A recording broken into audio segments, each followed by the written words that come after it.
Le film commence par cadrer au premier plan un homme demandant des faveurs à Vito Corleone, le parrain de la famille Corleone. Il lui parle de deux garçons qui ont essayé de saouler sa fille et de profiter d'elle, qui ont résisté, alors par colère ils l'ont brutalement battu en bouillie. L'homme veut la justice, alors il est venu voir Vito Corleone, qui après des années consacrées principalement à l'organisation de jeux d'argent illégaux et de rackets syndiqués est devenu le plus puissant des 5 dirigeants de la mafia italo-américaine à New York. Sa famille dirige un énorme commerce illégal et le pouvoir est basé sur la violence, mais aussi et surtout sur l'amitié. Don Vito accorde l'amitié à ceux qui lui demandent des faveurs, et en retour il exige un dévouement et une gratitude absolue. Il a ainsi créé, au fil des ans, un réseau de connaissances et de protection dans le monde dit juridique. Le parrain accepte alors de venger la fille de l'homme, et en retour, il dit qu'à l'avenir, il doit rendre l'appareil. Nous découvrons alors que nous sommes en pleine fête de mariage de Connie, la fille de Vito, et les festivités se déroulent en pleine tradition sicilienne. Sont également présents à la fête Santino, alias Sonny, le fils aîné de Vito, le deuxième fils Fredo, le beau-fils Tom, un brillant avocat devenu conseiller et bras droit du patron, et enfin Michael, alias Mike, le seul des 4 fils. Pas encore impliqué dans les affaires criminelles de la famille. Michael est assis à table avec sa petite amie Kay Adams, et il porte son uniforme militaire puisqu'il vient de rentrer de l'armée. Le garçon raconte à Kay comment les affaires se déroulent dans la famille et combien de violence se cache derrière, mais rassure sa fiancée qu'il n'est pas comme les autres et qu'il n'aspire pas au pouvoir et au sang. Comme surprise au mariage vient le célèbre chanteur Johnny Fountain, qui divertit les invités et les mariés. Plus tard, il se rend au bureau du parrain pour demander une faveur. Il essaie de se lancer dans le cinéma, mais le réalisateur Waltz lui a refusé le rôle dans son prochain film qui lui apporterait beaucoup de succès et de renommée. Don Vito assure à son vieil ami qu'il obtiendra le rôle dans le film car ils feront une proposition que le réalisateur ne pourra pas refuser. Il ordonne à son beau-fils Tom de s'envoler personnellement pour Hollywood et de résoudre le problème. Affaire conclue, le parrain passe du temps avec sa fille et partage le bonheur avec le reste de la famille. À son arrivée à Hollywood, Tom rencontre Waltz et lui demande de céder le rôle principal à Johnny en échange de toutes les faveurs que la famille pourrait lui offrir. Waltz est irrité par cette demande et chasse l'avocat, affirmant qu'il n'a pas peur des menaces et qu'il est un dur à cuire. Le réalisateur vit dans un luxueux manoir plein de gardes et il aime beaucoup son cheval préféré, pour lequel il a payé près d'1 million de dollars.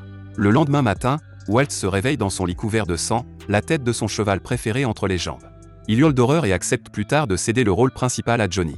Il est clair que les manières de la famille Corleone ne sont pas douces du tout, et personne ne peut refuser une demande de Don Vito, pas même quelqu'un d'aussi riche et puissant que Waltz. De retour chez lui, Tom parle à son père de Soloso, un dangereux criminel trafiquant de drogue affilié au clan Tattaglia, l'une des 5 familles new-yorkaises. Le parrain accepte de rencontrer l'homme pour entendre ce qu'il a à dire, mais lorsque Soloso lui demande 1 million de dollars et une protection politique, Don Vito refuse car il n'est pas d'accord avec le trafic de drogue. L'activité principale de sa famille est le jeu et la corruption syndicale, il n'a donc pas l'intention de se développer dans d'autres activités et de risquer de se faire de puissants ennemis parmi les politiciens influents. Sonny et Tom aimeraient accepter la proposition de Soloso, mais ils ont du respect pour la sagesse de leur père donc ils ne protestent pas. Don Vito n'est pas stupide et se rend vite compte que le rejet ne sera pas bien pris par les autres familles, car c'est un obstacle évident à leur entreprise naissante, alors il envoie son ami de confiance Luca pour infiltrer le clan Tattaglia et découvrir leur prochain mouvement. Cependant, Soloso n'est pas stupide non plus, alors il tue Luca dès que ce dernier lui pose des questions sur l'affaire. Plus tard, Soloso arrête Tom dans la rue, le forçant à monter dans sa voiture pour entendre ce qu'il a à dire. Fredo et le parrain se rendent en ville pour affaires, mais ils sont pris en embuscade et Don Vito est touché par les balles des hommes de main de Soloso. Il tombe inconscient au sol et Fredo pleure car il était incapable de protéger son père. Cette nuit-là, Michael et Kay quittent la salle de cinéma et passent un bon moment, mais l'humeur de Mike change radicalement lorsqu'il lit dans le journal que son père est dans un état critique à l'hôpital. Mike appelle Sonny, qui l'informe qu'ils ne savent encore rien de l'état de santé de leur père, mais que pour l'instant il prendra la relève à la tête de la famille. Soloso, quant à lui, force Tom à faire pression sur Sonny pour qu'il accepte le commerce des stupéfiants, comptant sur le fait que Don Vito a maintenant été retiré de force du commandement. Tom accepte, car il sait que le refus conduira à une guerre sanglante entre les familles, alors quand il assiste à la réunion de Corleone, il essaie de faire changer d'avis Sonny, mais Sonny est maintenant aveuglé par la rage et n'a l'intention que de venger son père. Sonny reçoit le gilet pare-balles de Luca avec des poissons à l'intérieur, un message qui suggère que Luca dort avec les poissons au fond de la mer. Michael se rend compte que la situation devient de plus en plus tendue, alors il rencontre Kay et lui demande de retourner chez ses parents jusqu'à ce que tout soit résolu, bien qu'il craigne que cela ne se produise pas de sitôt, car la guerre vient de commencer. Après cela, il décide de rendre visite à son père à l'hôpital, mais constate qu'il est vide et que tous ses gardes du corps ont été renvoyés par la police, donc Don Vito est seul et vulnérable.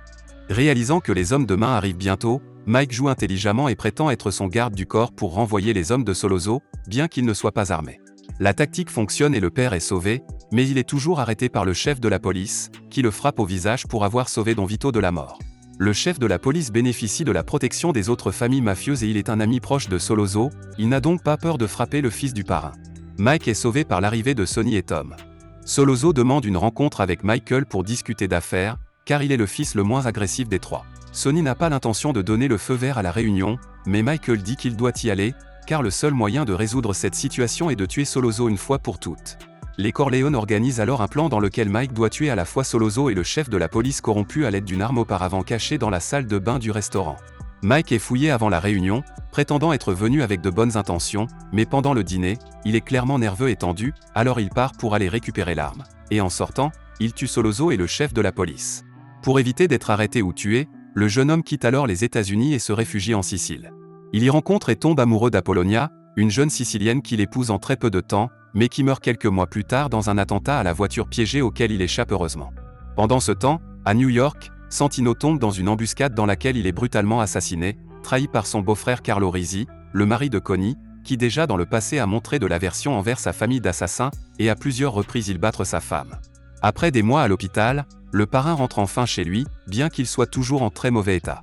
Il découvre que Soloso a été tué par Michael et que son fils a fui le pays, il reste donc très triste car cela a entraîné la mort de son fils Sonny. Il se rend compte que cette guerre sanglante n'aura jamais de fin et que ses autres fils mourront aussitôt tout tard, alors dès qu'il récupère, Don Vito reprend le commandement et décide de mettre fin à la querelle en convoquant une réunion entre les chefs de la mafia majeure. Famille a négocié une trêve.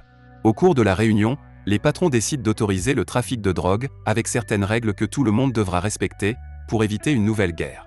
En échange de la paix et d'une garantie de la sécurité de Michael, Don Vito accepte de mettre ses protections judiciaires au service du deal naissant, en partie parce qu'un nouveau refus n'apporterait que la mort à sa famille, qui se retrouverait seul à combattre tout le monde. De retour en Amérique, Michael prend la place de son frère Sonny dans la famille, et bientôt son père lui cède la direction, se retire dans la vie privée et continue de conseiller son fils dans les coulisses, ce qui est la position prise à Tom. Au même moment, Michael épouse Kay Adams, son ancienne petite amie et camarade de classe à l'université, et par elle, il a alors un fils premier-né, Anthony. Le parrain meurt d'une crise cardiaque en 1955 alors qu'il jouait avec son neveu dans son jardin. Lors de ses funérailles, Michael reçoit une proposition des chefs des autres familles mafieuses de conclure un nouvel accord de paix. Grâce aux vieux conseils de son père, cependant, Michael sait que les patrons veulent enlever le pouvoir à la famille Corleone et se rend compte que lors de la réunion, ils le tueront, imputé en partie à la trahison de Mo Green, un vieil ami politique de son celle du père. Dans un geste habile, Michael anticipe les événements en faisant tuer un à un les chefs de famille rivaux et Mo Green lors du baptême de son neveu, tout en punissant de mort ceux qu'il avait auparavant trahis, à savoir son beau-frère Carlo Risi, qui des années plus tôt avait trahi Santino en lui tendant une embuscade.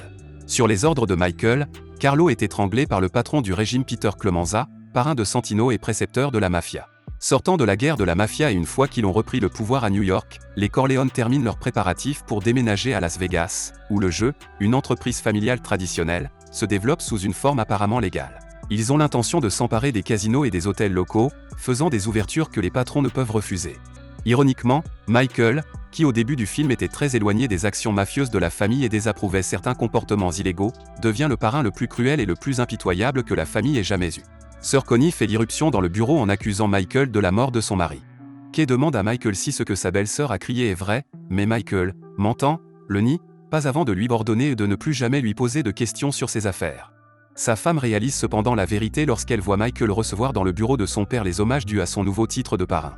Cette scène conclut le premier film de la trilogie. Dans la description, vous trouverez des liens vers des résumés des deuxième et troisième parties. Abonnez-vous pour plus de vidéos comme celle-ci, activez les notifications et laissez un like pour aider la chaîne à se développer. Merci d'avoir regardé.